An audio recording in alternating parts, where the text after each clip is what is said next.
Mga kaibigan, napakalaking balita ang hatid ko sa inyo ngayon. Wish the building back become a gay. Kagalakan at ginhawa sa milyon-milyong senior citizens sa buong Pilipinas. Batas na po ang na-monthly pension para sa ating mga mahal na lolo at lola. Oo, tama po ang narinig ninyo. Mula sa dating maliit na halaga, ngayon ay mas malaki na ang buwan ng tulong pinansyal na matatanggap ng ating mga nakatatanda.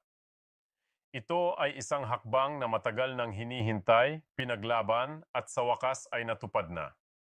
Pero siyempre, ang pinakamahalagang tanong, kailan ito magsisimula? Sino ang makikinabang? At paano makukuha ang bagong pensyon na ito? Yan ang pag-uusapan natin sa video na ito. Kaya siguraduhin na manatili kayo hanggang dulo dahil bawat detalye ay napakahalaga. Unang-una, bakit nga ba malaking bagay itong Nabongo Monthly Pension? Alam naman natin na maraming senior citizens sa ating bansa ang umaasa lang sa kaunting ipon o kaya sa suporta ng kanilang mga anak. Marami sa kanila ang wala ng kakayahan na magtrabaho at ang maliit na halaga na dati nilang natatanggap bilang pensyon ay hindi sapat para sa mga pangaraw-araw na gastusin. Isipin nyo na lang pagkain, gamot, bayarin sa kuryente at tubig, pamasahe. Lahat ng yan ay patuloy na tumataas ang presyo. Kaya naman sa pag-akyat ng pensyon sa nauwaran buwan-buwan, malaking ginhawa na ito para sa ating mga senior citizens. Kung dati ay kinakapos at hirap na hirap silang pagkasiyahin ng maliit na pensyon, ngayon ay mas may kakayahan na silang matugunan ng kanilang pangunahing pangangailangan. Halimbawa, kung dati ay kailangan nilang magtiis at bawasan ang gamot dahil kulang ang pera, ngayon ay mas makakabili na sila ng sapat na maintenance medicine. Kung dati ay minsan isang beses lang sa isang araw ang pagkain ng karne o gulay, ngayon ay mas may kakayahan na silang kumain ng masustansya. Ito ay hindi lamang pera, kundi simbolo ng pagkilala at pagmamahal ng gobyerno sa kontribusyon ng ating mga lolo at lola sa ating bayan. Ngayon, pag-usapan natin kung kailan ito magsisimula. Ayon sa mga opisyal, ipatutupad na agad ang bagong pension law sa loob ng susunod na fiscal year. May nakalaan ng pondo para dito at tiyak ng gobyerno na ang implementasyon ay magiging tuloy-tuloy at maayos. Ibig sabihin, hindi na kailangan pang maghintay ng sobrang tagal. Posibleng sa susunod na buwan o sa susunod na kwarter ay maramdaman na ng ating mga seniors ang dagdag na benepisyo. Sa ngayon, pinaplansa na ang guidelines at sistema para masigurong makakarating ang pera. Pero sino nga ba ang makakatanggap nito? Ang pangunahing target ng 6,000 buwan ng pensyon ay ang mga indigent senior citizens o iyong mga walang sapat na pinagkukunan ng kabuhayan. Kabilang dito ang mga nakatatandang walang regular na kita, walang anak o kamag-anak na sumusuporta at higit sa lahat, umaasa lamang sa tulong mula sa gobyerno. Ngunit ayon sa mga panukala, dahan-dahang palalawakin ang coverage ng batas para mas maraming senior citizens ang makinabang sa hinaharap. Kaya kung kayo o ang inyong mahal sa buhay ay senior citizen na, siguraduhin na updated ang kanilang record sa DSWD at iba pang ahensya para hindi mahuli sa pagbibigay ng benepisyo. Ngayon baka tanong ninyo, sapat na ba ang 6,000 buwan-buwan? Para sa iba, baka sabihin nila na maliit pa rin ito kung ikukumpara sa mga gastusin ngayon. Totoo iyan. Hindi lahat ng gastusin ay kayang sagutin ng libungo. Ngunit kung ikukumpara natin sa dating halaga na masyadong mababa, napakalaking pag-angat na ito. Kung dati ay kulang na kulang at halos walang natitira, ngayon ay may kaunting kaluwagan na. Maaari itong idagdag sa suporta ng pamilya o sa maliit na ipon ng senior citizen para mas maging magaan ang kanilang buhay. Ang halaga nito ay higit pa sa pera.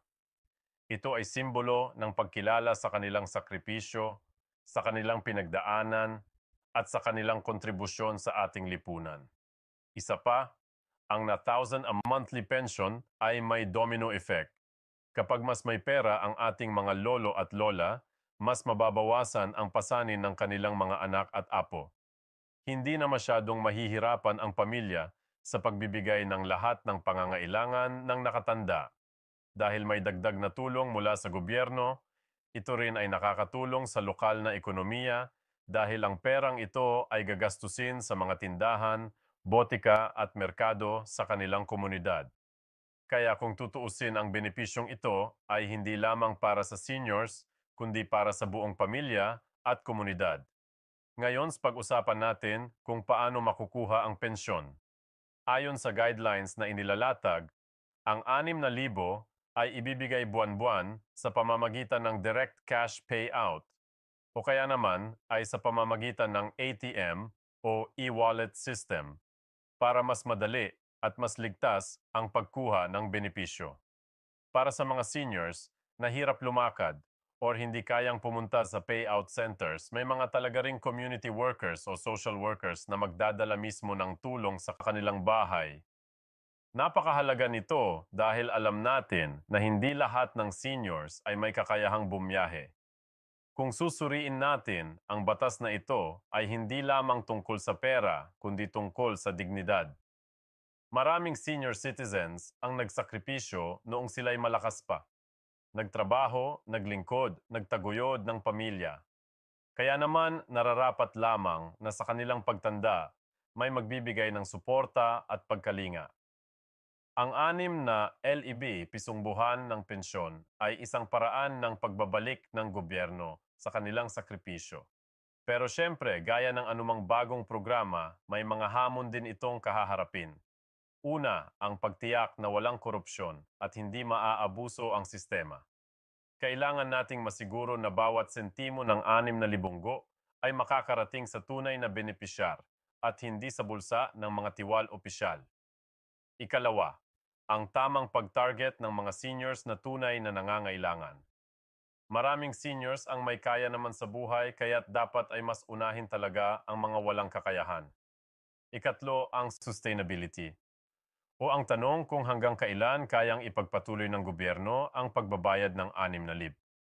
Ang sagot diyan ay nakasalay sa tamang pamamahalaan ng pondo at sa tulong ng lahat ng mamamayan. Gayunpaman, kahit pa may mga hamon, ang batas na ito ay isa pa ring malaking tagumpay. Isipin nyo ilang taon ding pinaglaban. Ito ng iba't ibang grupo at ngayon ay nakamit na rin sa wakas. Kaya't dapat natin itong ipagdiwang at higit sa lahat bantayan upang masiguro na tama ang implementasyon. Mga kaibigan, kung kayo ay may kakilala o kamag-anak na senior citizen, iparating ninyo sa kanila ang magandang balitang ito. Sabihin ninyo na darating na ang panibagong ginhawa na hindi na nila kailangang magtiis ng sobra at na mayroon ng kretong tulong mula sa gobyerno. Kung kayo mismo ay senior citizen, nabatiin ko po kayo dahil isa kayong prioridad sa batas na ito. Ito ay para sa inyo, isang regalo para sa inyong sakripisyo at pagmamahal sa bayan.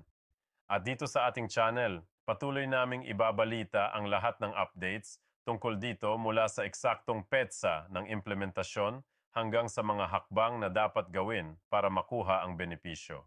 Kaya siguraduhin na nakasubscribe kayo at naka-on ang notification bell para wala kayong mamiss na update. Dahil tandaan ninyo, bawat araw, bawat linggo, may mga bagong announcement ang gobyerno at mahalagang maging updated tayo para hindi tayo mahuli sa benepisyo. Mga kaibigan, huwag nating sayangin ang pagkakataon na ito. Piso 6 na libada buwan, isang halagang kayang magbigay ginhawa, kayang magbigay ng ngiti at kayang magbigay ng pag-asa. Sa wakas, narinig na rin ang tinig ng ating mga senior citizens. Ito ay hindi lamang batas. Ito ay simbolo ng katarungan, pagkalinga at pagmamahal. Kaya't sabay-sabay nating ipagdiwang ang bagong simula para sa ating mga lolo at lola. O